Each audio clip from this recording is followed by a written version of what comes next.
21 декабрда Зәйгә Татарстан Республикасы Президенты Рөстәм Миңнеханов эшлекле сәфәр кылып, газ утыру станциясын ачу тантанасында катнашты. Бу көнне Татарстанда шундый ук станция Норлат, Минзәлә һәм Актанышта да ачылды. Шул рәвешле Татарстанда 28 станция бар. Мы стимулируем. Федераль ярдәм аркасында без газ мотор ягулыгында техника сатып алуны стимуллаштырабыз.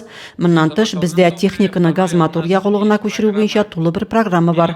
Барысы да безнең экология өчен эшләнә. Газ мотор ягулыгын куллану бу әле икътисади яктан максатчанда. Ачу тантанасында Газпром газ мотор ягулыгы şirkәте генераль директоры Тимур Суин да катнашты. Я хочу поблагодарить всех своих коллег. Мин уңышлы эшләре өчен хезмәттәшләремә, булышлыгы өчен аеруча президентыбыз Рөстәм Миңнехановка рәхмәтлемен. Его лично. Зәйдә 2019-2020 елларда Татарстан Республикасы биләмәсендә автомобиль өчен газ салу компрессор станциясе төзү республика программасы кысаларында станция май аенда төзелә башлады. Газ утыру станциясе иң заманча технологик җиһазлар һәм сервис хезмәтләре белән җиһазландырылган. Анда 4 газ салу посты исәпләнә. Дәрәҗәле кунаклар станция ачылуга старт бирде. 3, 2, 1, пуск!